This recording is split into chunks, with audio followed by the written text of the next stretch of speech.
warahmatullahi wabarakatuh. Waalaikumsalam warahmatullahi wabarakatuh.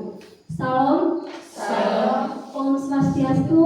Om Swastiastu. Namo Buddhaya. Namo Buddhaya. Salam kebajikan. Salam kebajikan. Selamat malam dan salam sejahtera untuk kita semua. Selamat. Yang saya hormati Bapak Dr. Dekmura Lapalaksana selaku dosen pengampu mata kuliah seminar pendidikan. Yang saya hormati para pemateri dan moderator dari kelima pemateri. Yang saya hormati para peserta seminar program studi pendidikan guru sekolah dasar STKIP Tirta Bakti Ngada semester 5 yang sempat hadir pada kesempatan hari ini. Yang pertama, puji dan syukur kita panjatkan kehadirat Tuhan Yang Maha Esa karena atas rahmat dan karunia-Nya kita semua dapat berkumpul di tempat ini untuk melaksanakan kegiatan seminar lokal sebagai bagian pemenuhan tugas mata kuliah seminar pendidikan pada hari ini. Perkenankan saya, Vincentia Lering sebagai Master of Ceremony yang akan memandu jalannya seminar lokal pada hari ini dari awal hingga akhir. Semoga kegiatan ini dapat berjalan dengan lancar, tertib, dan memberikan manfaat bagi kita semua, khususnya dalam meningkatkan wawasan akademik dan keterampilan presentasi ilmiah. Hadirin yang saya hormati, berikut saya bacakan susunan acara seminar lokal pada hari ini. Yang pertama adalah doa, kedua pemaparan materi dari pemateri, ketiga sesi tanya jawab dan diskusi, dan yang terakhir adalah penutup. Selanjutnya saya berikan kesempatan kepada teman Nindi untuk memimpin kita dalam doa.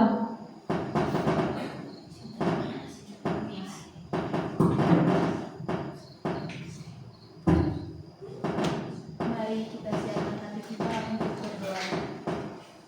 Dalam nama Bapa dan Kudus.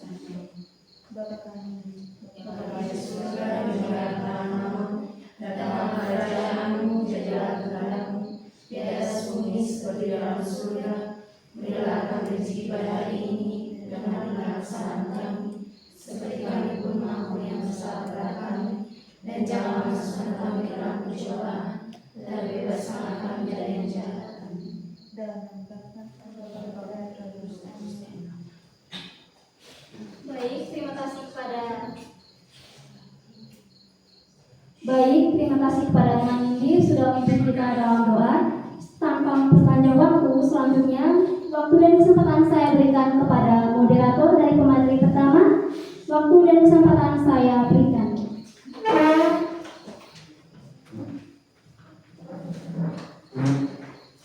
Baik, selamat malam untuk kita semua. Selamat malam.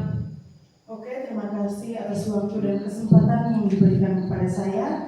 Perkenalkan, nama saya Veronica Yuliana Uma, biasa dipanggil Nia. Berdirinya saya di sini sebagai pemandu memperlancar pemateri yang pertama. Dalam pemateri pertama saya bagi dalam 3 sesi, yaitu sesi pertama sesi pemaparan materi, dan sesi yang kedua sesi diskusi dan tanya jawab, dan sesi yang ketiga pengambilan kesimpulan. Oke, tanpa memperpanjang waktu yang pertama saya berikan kepada narasumber.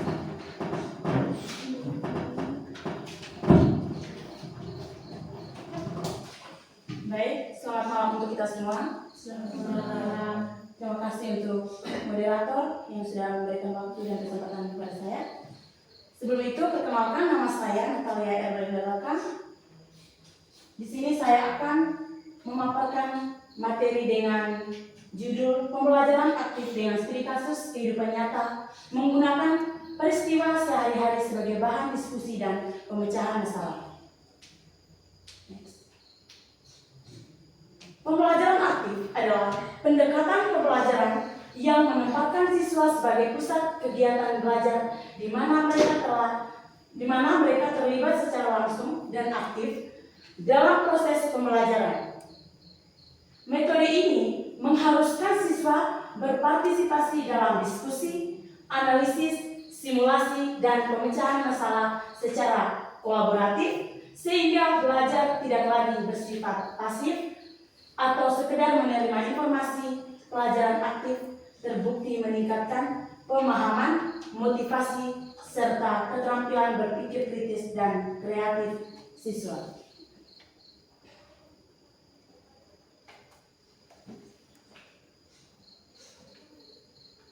Konsep pembelajaran aktif dengan studi kasus kehidupan nyata. Studi kasus kehidupan nyata adalah pendekatan berbasis masalah di mana siswa menganalisis suatu peristiwa yang ada di lingkungan mereka, seperti masalah sosial, lingkungan, kesehatan, atau budaya. Tujuan utamanya adalah mengajak siswa berpikir kritis dan kreatif untuk mencari solusi yang realistis dan berguna.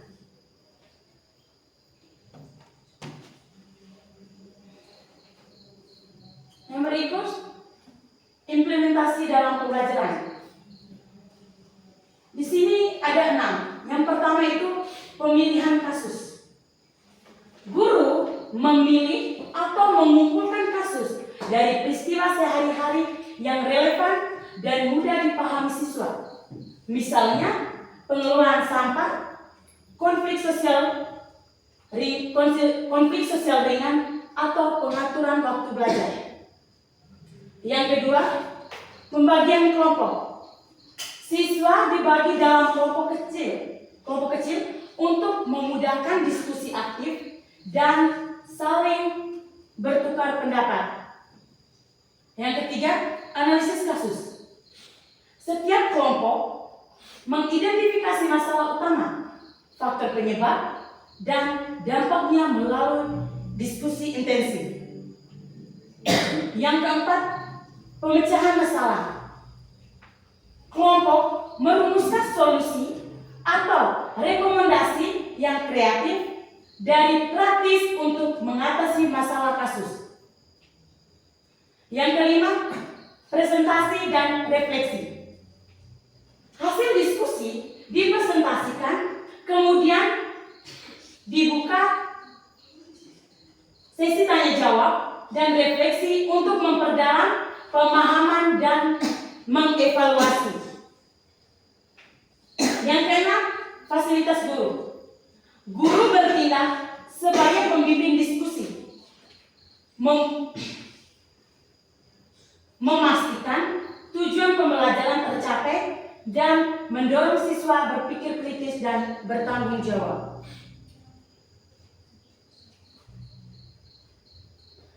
Yang berikut, manfaat pembelajaran aktif dengan studi kasus kehidupan nyata. Di sini ada 5 manfaat. Yang pertama, memungkinkan siswa memahami materi secara kontekstual dan aplikatif. Dan yang kedua, meningkatkan keterampilan berpikir kritis, analitis, dan problem solving. Yang ketiga, mendorong keterlibatan aktif siswa dalam proses belajar. Yang keempat, mengembangkan kemampuan sosial seperti komunikasi, kolaborasi, dan empati. Dan yang terakhir, membuat pembelajaran lebih bermakna dan relevan dengan pengalaman siswa sehari-hari.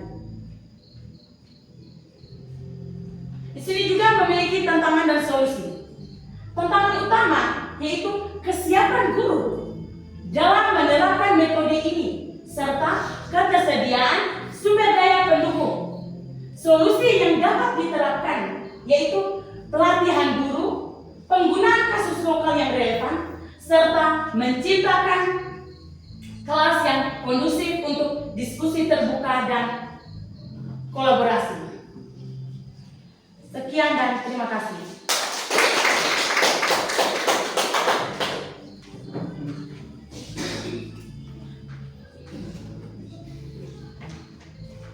Oke, waktu pemaparan materi sudah selesai. Yang kedua saya buka dengan sesi diskusi dan tanya jawab. Dalam sesi diskusi dan tanya jawab, saya buka dengan 1 penanya. Pada waktu dan kesempatan saya berikan kepada teman-teman. Oke, Feby. Baik, terima kasih. Di sini saya mau bertanya. bagaimana penggunaan peristiwa sehari-hari sebagai studi kasus dapat meningkatkan kemampuan berpikir kritis peserta didik dibandingkan metode ceramah tradisional. Terima kasih. Oke, kepada narasumber, apakah langsung dijawab atau masih mempertimbangkan? Baik, terima kasih.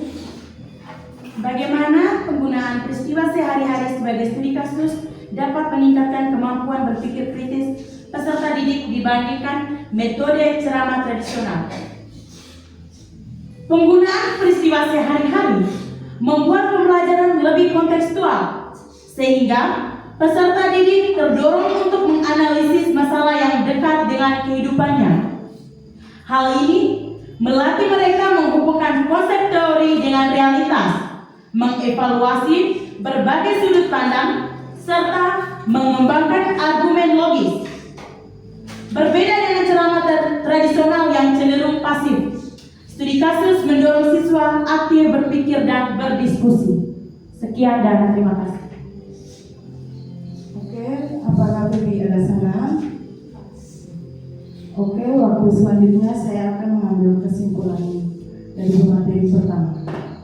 Pembelajaran aktif dengan studi kasus kehidupan nyata merupakan solusi efektif untuk menjawab tantangan pendidikan modern yang menuntut siswa tidak hanya memiliki pengetahuan, tetapi juga keterampilan berpikir kritis dan kemampuan memecahkan masalah nyata.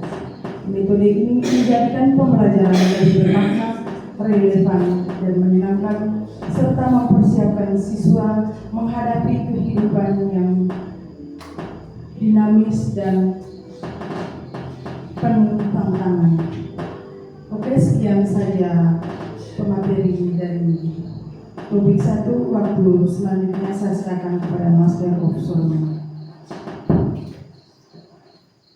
Baik, sekali lagi mari kita berikan tepuk tangan yang meriah kepada materi yang diberikan ini sangat luar biasa sekali ya, yang sangat memberikan inspirasi karena ini menunjukkan bahwa pembelajaran akan lebih bermakna ketika siswa diajak belajar dari permasalahan nyata di sekitarnya. Oke, untuk itu, untuk memperkaya pembelajaran yang bermakna tersebut, selanjutnya kita akan mendengarkan materi dari pemateri kedua. Waktu selanjutnya saya berikan kepada moderator kedua. Waktu dan tempat saya persilakan.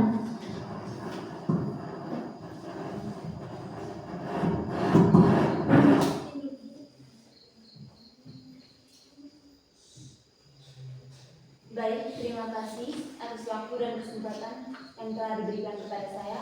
Selamat malam untuk kita semua. Selamat malam. Oke, perkenalkan, nama saya Ciciliana Ciandao. Berdirinya saya di sini sebagai moderator materi kedua. Jadi pada materi kedua pada hari ini, pada kesempatan ini, saya bagi dalam 2 sesi. Sesi pertama yaitu pemaparan materi, sesi kedua pengambilan kesimpulan dan sesi diskusi atau tanya jawab. Kepada pemateri kedua, saya persilakan. Baik, terima kasih atas kesempatan yang telah diberikan moderator kepada saya. Sebelum melanjut kepada materi saya, izinkan saya untuk memperkenalkan diri. Perkenalkan, nama lengkap saya Vincent Syaldedeng, biasa dipanggil Elvin. Saya dari Ketua Studi Pendidikan Guru Sekolah Dasar semester 5. Di sini topik yang saya ambil tentang mengembangkan kreativitas siswa melalui pembelajaran kontekstual. Teman-teman semua, pada era globalisasi sekarang menuntut sumber daya manusia berkualitas dan berdaya saing. Pendidikan menjadi kunci, namun kemampuan berpikir kreatif siswa masih menjadi tantangan. Kreativitas yang mencakup berpikir fleksibel dan menemukan solusi alternatif perlu dikembangkan sejak dini, terutama di jenjang sekolah dasar. Pembelajaran konvensional yang berpusat pada guru seringkali menghambat proses ini. Nah, di sini pembelajaran kontekstual adalah jembatan menuju kreativitas. Mengapa saya menulis demikian? Karena pembelajaran kontekstual hadir sebagai solusi di mana CTL itu menghubungkan materi pelajaran dengan pengalaman nyata siswa. lingkungan sekitar, dan kegiatan sehari-hari. Pendekatan ini menjadi proses belajar lebih relevan, bermakna, dan secara signifikan mendorong kreativitas. Dengan adanya proses ini, siswa diberikan kesempatan untuk mengembangkan ide yang luar biasa, menghubungkan konsep nyata, dan siswa bisa berpikir divergen. Selanjutnya,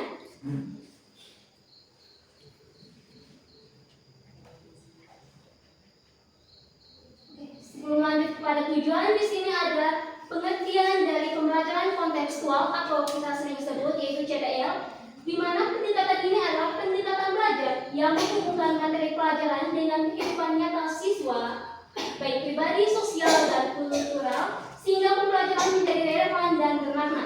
CTL ini mendorong keterlibatan aktif siswa melalui pengalaman langsung, diskusi, refleksi, dan penerapan konsep dalam situasi nyata, sekaligus mengembangkan kemampuan berpikir kritis, kreatif, serta pemecahan masalah untuk menghadapi tantangan kehidupan sehari-hari. Selanjutnya di sini ada 7 komponen utama CTL untuk kreativitas. Yang pertama adalah konstruktivisme, di mana konstruktivisme ini siswa diberikan kesempatan untuk membangun pengetahuannya sendiri melalui pengalaman nyata berdasarkan kehidupan sehari-hari mereka. Yang kedua adalah menemukan atau inquiry, di mana melalui inquiry ini siswa diberikan kesempatan untuk mencari, menyelidiki, dan menemukan sendiri melalui penggunaan daya nalar dan kreativitas siswa. Yang ketiga, bertanya. Di sini guru memberikan kesempatan kepada siswa untuk mengajukan pertanyaan yang kreatif dan berpikir dan berdaya kritis. Nah, selanjutnya kita masuk kepada yang keempat, yaitu masyarakat belajar. Masyarakat belajar ini dimaksudkan ketika siswa berada di suatu lingkungan belajar, di mana siswa ini akan berbagi ide dan bekerja sama sehingga terjadi interaksi yang memicu munculnya perspektif baru yang penting bagi kreativitas. Yang berikut adalah pemodelan. Nah, pemodelan maksudnya di sini adalah guru memberikan contoh cara berpikir dan bertindak kreatif yang dapat menjadi inspirasi dan acuan bagi siswa dalam mengembangkan kreativitasnya. Yang berikut adalah refleksi. Nah, di refleksi ini proses di mana siswa merenungkan apa yang telah mereka pelajari dari cara pembelajarannya. Yang terakhir adalah penilaian nyata, di mana penilaian diambilkan itu berbasis kinerja nyata siswa, menuntut penerapan pengetahuan secara kreatif dalam pemecahan masalah nyata dan relevan dengan kehidupan sehari-hari. Yang selanjutnya,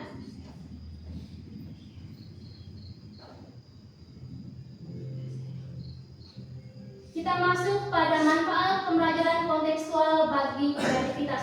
Di sini ada 4 manfaat. Yang pertama adalah koneksi hidup nyata, yang kedua eksplorasi dan percobaan, yang ketiga berpikir divergen, yang keempat berani berpendapat, dan yang kelima kreativitas sosial. Oke, di sini juga ada kelebihan CTL, pembelajaran bermakna dan keterampilan abad 21.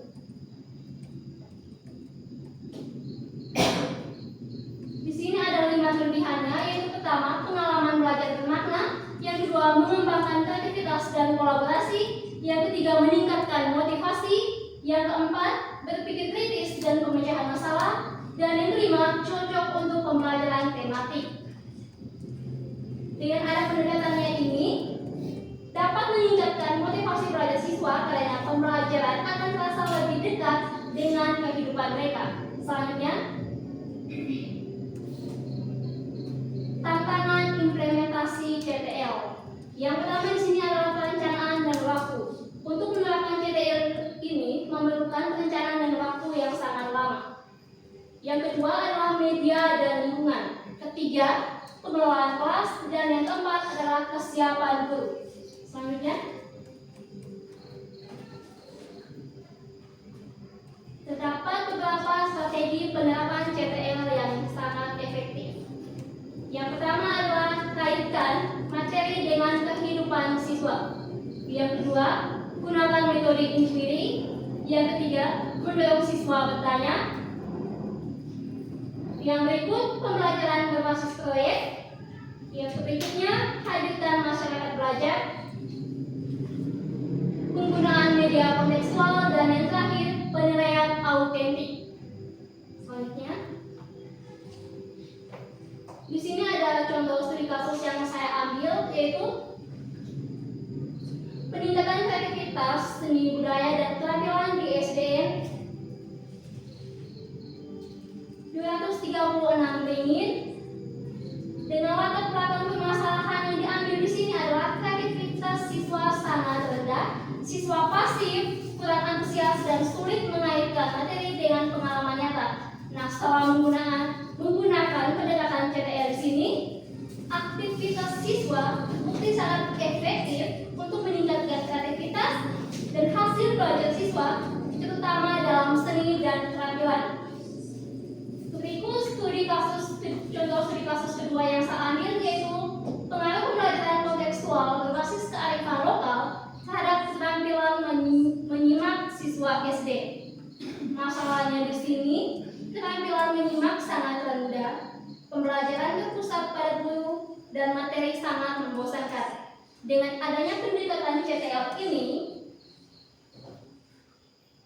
sangat terbukti efektif untuk meningkatkan keterampilan menyimak, membuat pembelajaran lebih menarik dan bermakna. Sekian saja pemaparan materi yang saya berikan. Waktu dan kesempatan saya berikan kepada moderator.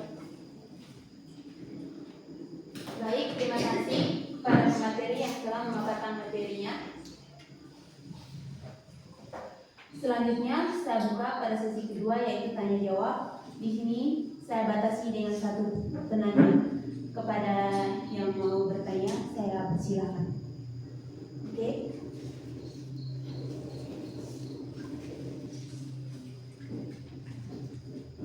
Baik, terima kasih atas waktu dan kesempatan yang diberikan kepada saya. Di sini saya akan bertanya, bagaimana penerapan contextual teaching and learning secara realistis di kelas dengan jumlah siswa yang besar dan waktu pembelajaran yang terbatas? Oke, baik, terima kasih atas pertanyaannya. Selanjutnya saya berikan kepada pemateri untuk menjawab atau menanggapi pertanyaan yang telah diberikan. Kepada pemateri, saya persilakan. Oke, baik. Di sini saya akan langsung menjawab pertanyaan yang telah diberikan oleh teman Yani. Dengan bunyikan pertanyaan yang telah diberikan, bagaimana penerapan CTL secara realistis di kelas dengan jumlah siswa yang besar dan waktu pembelajaran yang terbatas? Nah, di sini dalam kondisi kelas yang besar dan waktu yang terbatas, guru tetap dapat menerapkan CTL dengan memilih konteks yang sederhana namun dekat dengan kehidupan siswa. Sebagai contoh, guru bisa menggunakan contoh permasalahan sehari-hari, diskusi kelompok kecil, atau tugas proyek sederhana. Kuncinya bukan pada jumlah siswa atau waktu. Yang dibutuhkan di sini adalah perencanaan yang fokus pada esensi materi, sehingga meskipun waktunya terbatas, siswa tetap dapat belajar secara bermakna dan aktif. Oke, baik, terima kasih kepada pemateri kedua yang telah menjawab pertanyaan dari peserta seminar. Jadi, selanjutnya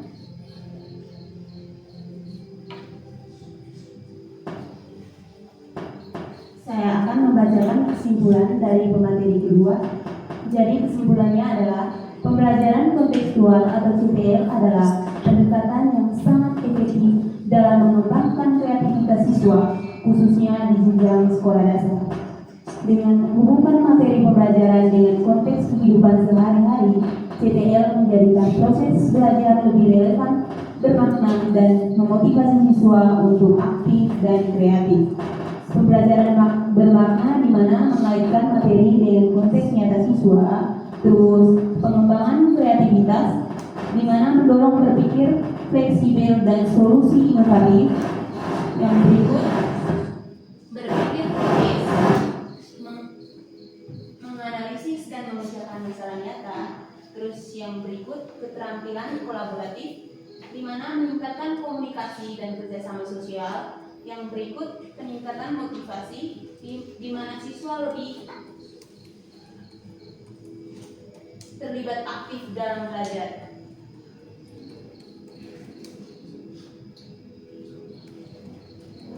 Oke, itu saja pemaparan materi untuk materi kedua. Selanjutnya, waktu dan kesempatan saya berikan kepada Elsie. Sekali lagi mari kita berikan tepuk tangan yang meriah untuk menjelaskan materi kedua tadi telah menyampaikan. Ia menegaskan bahwa pendekatan CTL mampu menumbuhkan kreativitas siswa melalui pengalaman belajar yang kontekstual dan menyenangkan. Setelah memahami pentingnya kreativitas dalam pelajaran, selanjutnya kita beralih kepada materi yang ketiga. Kepada moderator yang ketiga, waktu dan tempat saya persilakan. Terima kasih MC atas waktu dan kesempatan yang diberikan kepada saya. Berdirinya saya di sini sebagai moderator untuk memimpin jalannya pemaparan materi untuk pemateri yang ketiga. Untuk pemateri saya berikan waktu dan kesempatannya.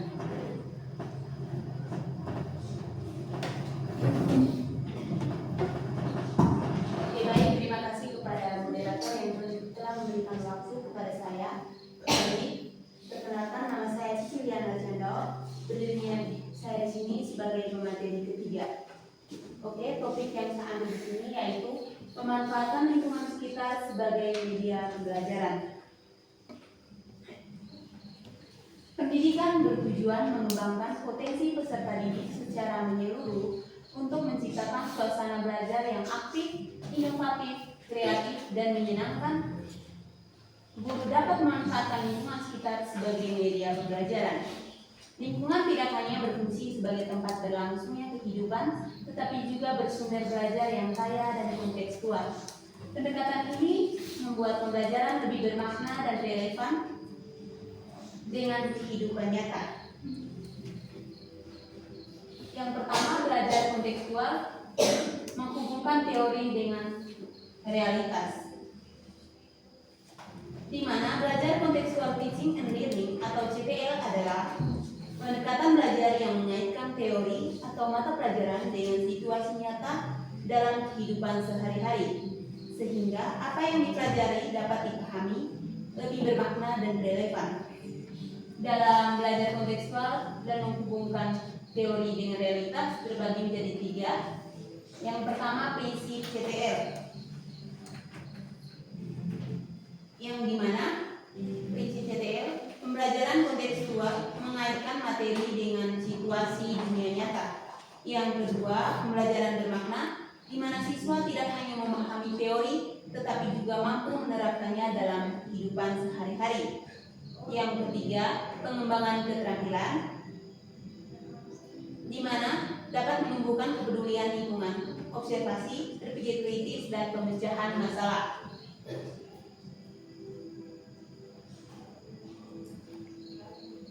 Yang kedua, jenis lingkungan sebagai media pembelajaran. Jenis lingkungan sebagai media pembelajaran. Lingkungan sebagai media pembelajaran adalah pemanfaatan lingkungan sekitar untuk membantu siswa belajar secara nyata dan bermakna. Jenis lingkungan sebagai media pembelajaran dibagi menjadi berikut. Yang pertama, lingkungan alam, mencakup udara, air, tanah, tumbuhan, hewan, dan kondisi geografis yang ada di sekitar siswa. Yang kedua, lingkungan sosial, mencakup interaksi antar individu, kegiatan ekonomi, kebiasaan, dan budaya lokal. Yang ketiga, lingkungan buatan, di mana mencakup pasar, sekolah, museum, taman kota, dan bangunan lainnya. Yang ketiga, contoh pemanfaatan lingkungan dalam mata pelajaran. Yang pertama, ilmu pengetahuan alam, di mana guru dapat memanfaatkan taman sekolah, kebun atau sungai untuk mengenalkan konsep ekosistem, rantai makanan atau fotosintesis kepada siswa. Yang kedua, pengetahuan sosial atau ilmu pengetahuan sosial atau IPS, di mana guru mengajak siswa mengamati kegiatan pasar, kantor kelurahan, atau tempat ibadah untuk memahami struktur sosial dan kegiatan ekonomi. Yang berikut bahasa Indonesia, di mana lingkungan dapat dimanfaatkan untuk kegiatan menulis deskripsi, laporan hasil observasi, atau membuat teks cerita berdasarkan pengalaman langsung siswa. Yang berikut seni budaya dan prakarya, di mana siswa dapat memanfaatkan daun kering, ranting bunga, atau batu kecil untuk membuat karya kolase atau kerajinan tangan lainnya. Yang berikut manfaat pemanfaatan lingkungan sekitar. Pemanfaatan lingkungan sekitar memberikan berbagai manfaat yang signifikan dalam proses pendidikan. Yang pertama itu meningkatkan motivasi, di mana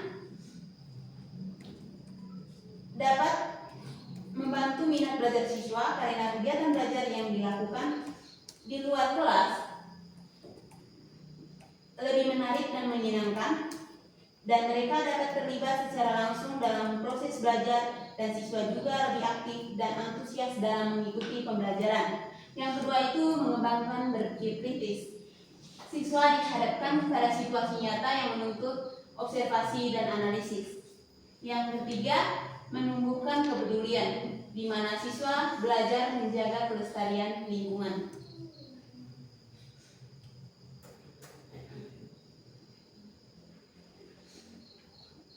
Oke, yang berikut langkah-langkah efektif pembelajaran berbasis lingkungan. Yang pertama itu perencanaan. Dalam perencanaan, guru menentukan kompetensi, tujuan, dan materi yang sesuai. Yang kedua itu pemilihan lokasi, yaitu memilih tempat yang aman, relevan, dan mudah dijangkau. Yang ketiga itu pelaksanaan kegiatan, di mana siswa melakukan pengamatan, eksperimen, atau wawancara dengan guru sebagai fasilitator. Yang keempat itu refleksi dan diskusi, di mana menganalisis hasil pengamatan dan menghubungkan dengan teori. Yang terakhir itu evaluasi, di mana guru menilai proses dan hasil pembelajaran siswa. Yang berikut implementasi dalam mata pelajaran IPA dan IPS. Yang pertama IPA, ekosistem dan interaksi.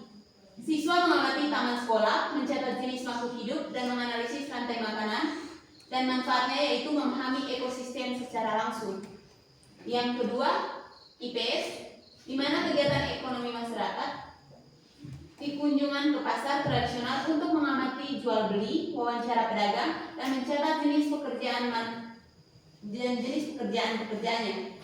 Manfaatnya yaitu untuk memahami konsep ekonomi lokal.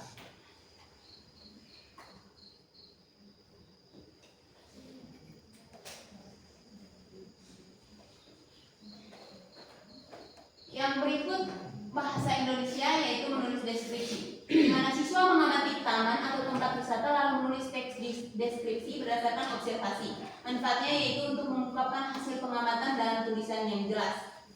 Sekian saja pemaparan materi dari saya kembalikan ke moderator. Terima kasih kepada Ibu materi yang telah memaparkan materinya.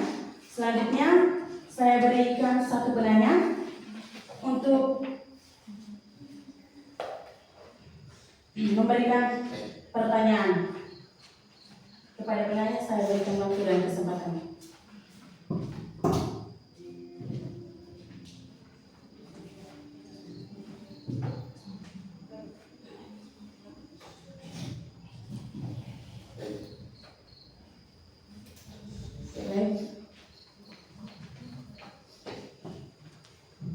Baik, terima kasih atas waktu dan kesempatannya.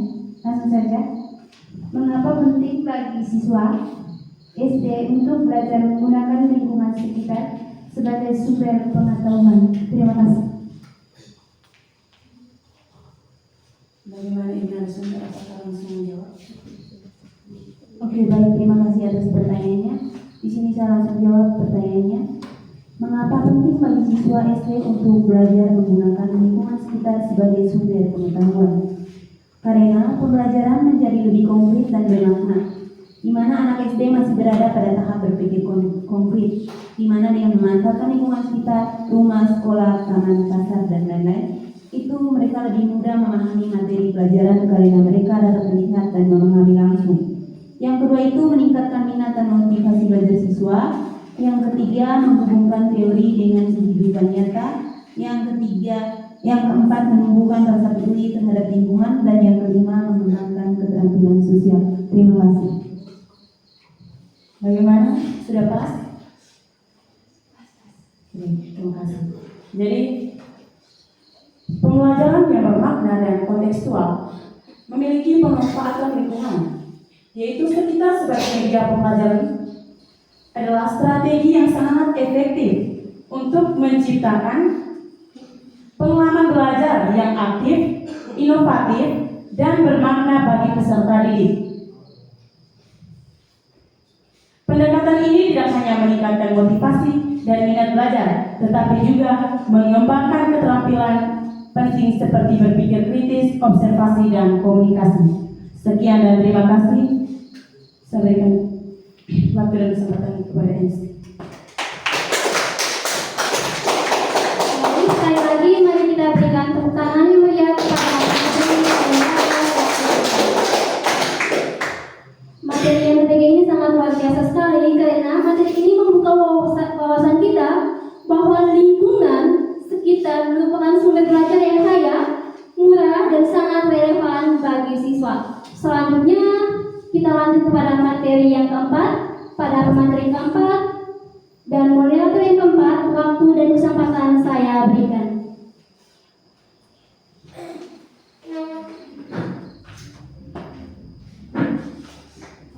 Baik, terima kasih atas waktu dan kesempatan yang diberikan kepada saya.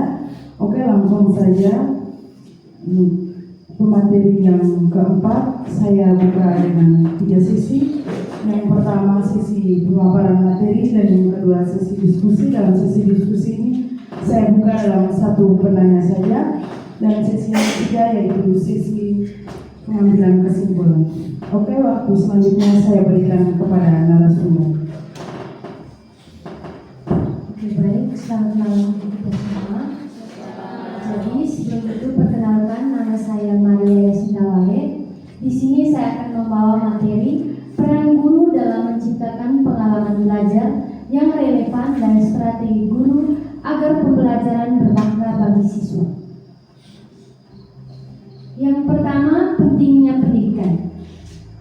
Jadi, pendidikan itu sangat penting, faktor yang sangat penting dalam kehidupan manusia untuk mengembangkan wawasan keterampilan, kreatif, dan kemampuan mandiri demi mencapai potensi optimal individu.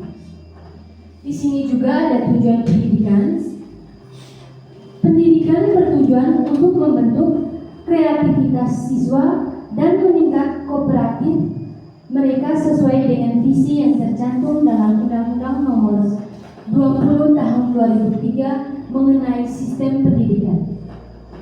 Yang berikut ada peran guru dalam pendidikan. Guru sebagai pendidik profesional memiliki tanggung jawab besar untuk mendidik, membimbing, dan mengevaluasi siswa sebagaimana dijelaskan dalam Undang-Undang Nomor 14 Tahun 2005 tentang guru dan dosen. Jadi di sini ada peran guru dalam menciptakan pengalaman belajar yang relevan. Guru tidak lagi dipandang sekedar sebagai penyampaian materi, tetapi sebagai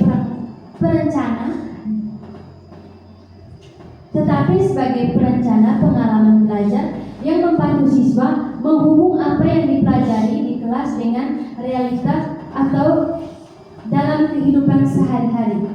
Yang pembelajaran yang relevan merupakan proses belajar yang dekat dengan kehidupan siswa sesuai dengan perkembangan mereka dan dapat diterapkan dalam situasi nyata dalam konteks pendidikan masa kini.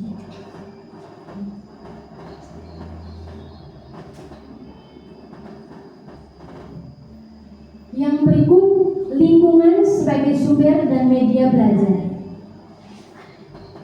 Pemanfaatan lingkungan sebagai sumber belajar berarti menggunakan sesuatu yang ada di sekitar peserta didik, baik di lingkungan fisik, sosial maupun budaya, sebagai sarana untuk mencapai tujuan pembelajaran.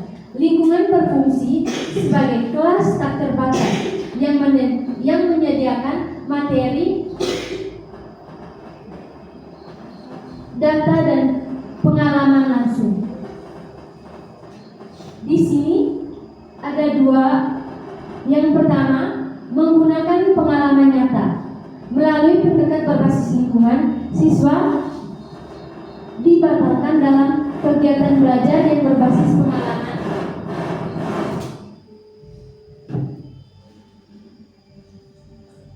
Seperti simulasi profesi atau observasi aktivitas masyarakat guna menjaga pemahaman mereka. Yang kedua, mengubah peran guru dan murid. Guru bergerak dari berbicara menjadi merancang, dan murid bergerak dari mendengar menjadi melakukan. Lingkungan sekitar dipandang bukan hanya sebagai tempat belajar, tetapi juga sebagai sumber inspirasi menggunakan teori-teori praktik sehingga siswa lebih terdorong untuk mengeksploitasi dan memperoleh wawasan baru.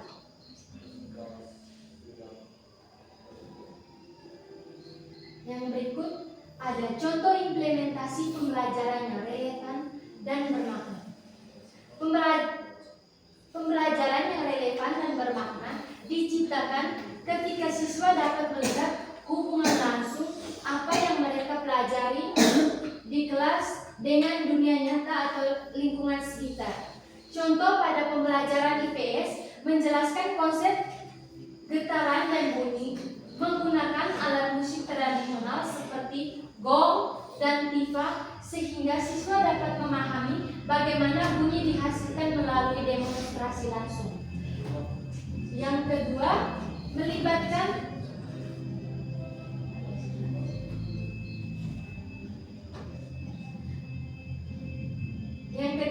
melibatkan siswa dalam eksperimen sehingga menggunakan benda-benda di sekitar untuk melihat efek gerak pada penghasilan suara sebagai bentuk aplikasi praktik.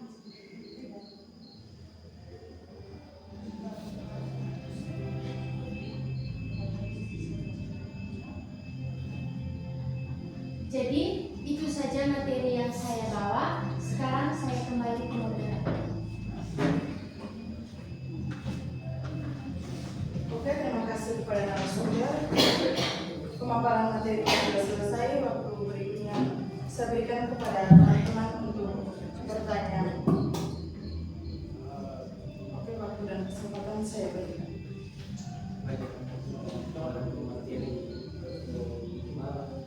Dari materi ini bahwa guru adalah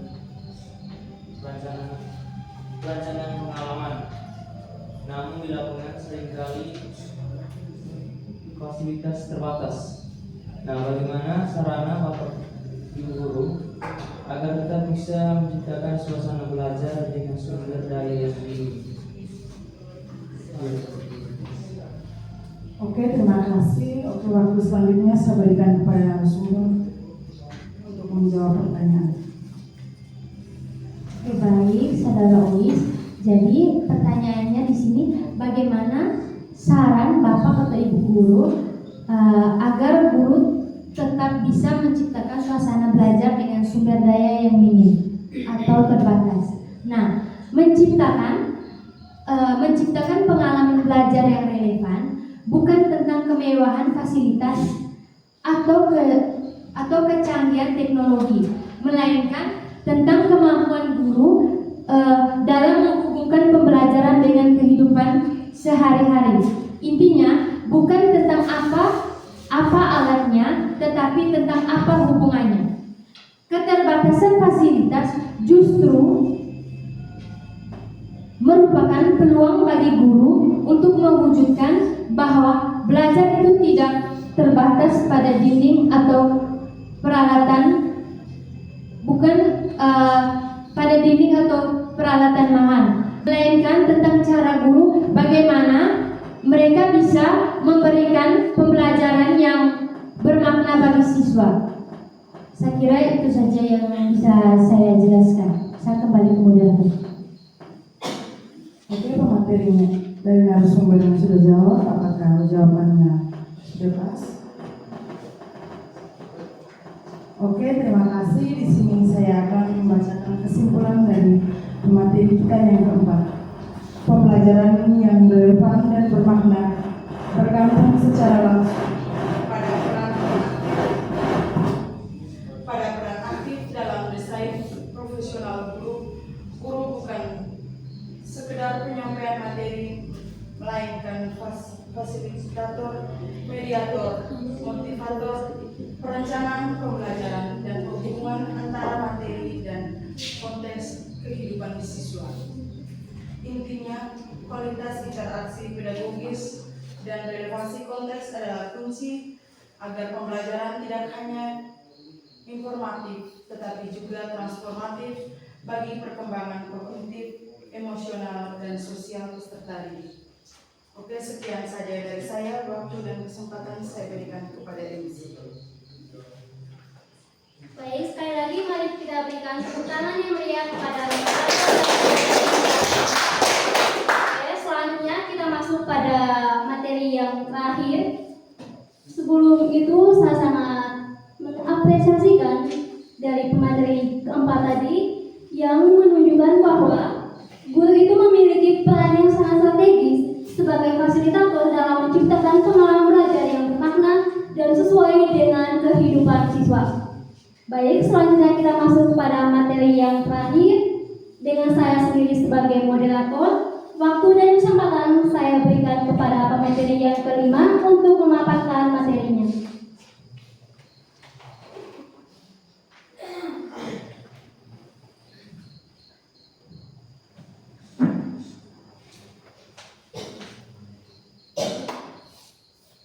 Oke, baik, terima kasih kepada Ibu Moderator yang telah memberikan waktu dan kesempatan kepada saya. Oke, kita langsung saja ke topiknya. Kolaborasi orang tua dan guru dalam menghubungkan pelajar dengan kehidupan siswa, sinergi rumah dan sekolah dalam mendukung pembelajaran kontekstual. Oke, kita mulai yang pertama.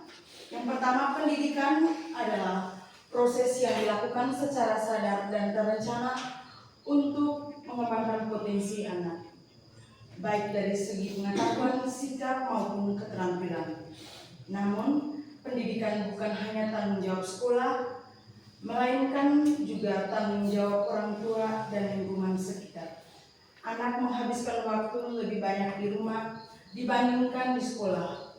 Oleh karena itu, kerjasama antara orang tua dan guru sangat penting agar apa yang dipelajari anak di sekolah dapat diperkuat dan diterapkan dalam kehidupan sehari-hari. Oke, kita lanjut yang kedua, membangun fondasi pembelajaran bermakna. Kolaborasi orang tua dan guru merupakan fondasi utama dalam menciptakan pembelajaran yang bermakna.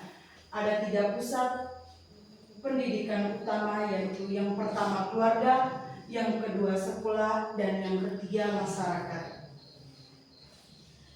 Jika ketiga pusat ini bekerja sama dengan baik, maka anak tidak hanya pintar secara akademik, tetapi juga memiliki sikap, karakter, dan keterampilan hidup yang baik. Pembelajaran kontekstual membantu anak mengaitkan apa yang dipelajari di sekolah dengan pengalaman nyata di rumah dan lingkungan sekitar. Yang berikutnya, konsep pembelajaran konseptual. Pembelajaran konseptual adalah pembelajaran yang pertama menghubungkan materi pembelajaran dengan kehidupan nyata siswa. Yang kedua, menggunakan pengalaman sehari-hari sebagai sumber belajar. Contohnya, matematika, anak belajar menghitung mulai kegiatan memasak di rumah. Yang kedua, IPA, mengamati tanaman di kebun atau halaman rumah. Yang ketiga, IPS, memahami peran anggota keluarga dan masyarakat. Dengan cara ini, anak lebih mudah memahami materi karena merasa dekat dengan kehidupan. Oke, yang berikutnya, manfaat kolaborasi untuk pembelajaran konseptual. Kolaborasi orang tua dan guru memberikan banyak manfaat, antara lain meningkatkan motivasi belajar siswa karena anak merasa didukung. Yang kedua, meningkatkan prestasi akademik karena ada keseimbangan antara rumah dan sekolah. Yang ketiga, mengembangkan keterampilan hidup seperti tanggung jawab dan pemecahan masalah. Yang keempat, menciptakan lingkungan belajar yang holistik baik di rumah maupun di sekolah. Yang berikutnya, strategi kolaborasi efektif. Berbagai strategi yang akan dapat dilakukan antara orang tua dan guru, yaitu komunikasi rutin melalui pertemuan orang tua dan guru, pemanfaatan teknologi seperti WA atau Google Chrome. Yang ketiga, diskusi nilai dan harapan bersama agar tujuan pendidikan anak selaras. Yang keempat, transportasi perkembangan belajar anak baik akademik maupun perilaku. Yang berikutnya, strategi kolaborasi efektif keterlibatan aktif. Keterlibatan juga dapat dilakukan melalui yang pertama, orang tua terlibat sebagai sukarelawan di sekolah. Yang kedua, guru memberikan panduan peringatan yang relevan. Yang ketiga, proyek basar learning yang melibatkan keluarga. Yang keempat, integrasi life skill di rumah dan di sekolah. Dengan cara ini, anak belajar tidak hanya di buku tetapi juga dari pengalaman nyata. Adapun tantangan dan solusi kolaborasi. Dalam pelaksanaannya tentu ada beberapa tantangan seperti perbedaan pandangan antara orang tua dan guru, keterbatasan waktu, akses teknologi yang belum merata.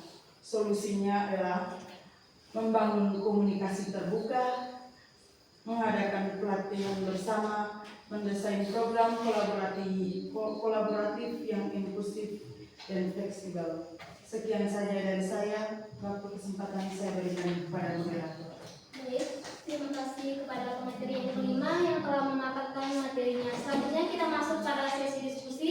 Di sini saya batasi kepada satu orang peserta seminar untuk bertanya atau memberikan tanggapan. Waktu dan kesempatan saya berikan. Baik, terima kasih atas waktu yang diberikan kepada saya.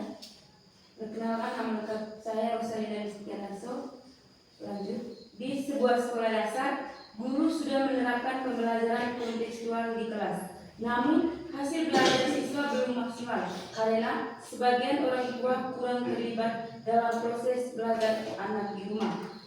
Pertanyaannya, sebagai seorang pendidik, strategi apa yang paling tepat untuk meningkatkan efektivitas pembelajaran kontekstual melalui kolaborasi orang tua dan guru? Jelaskan alasannya. Baik, terima kasih kepada teman Musmin yang sudah memberikan pertanyaan. Selanjutnya kepada pemateri kelima, apakah langsung menjawab atau?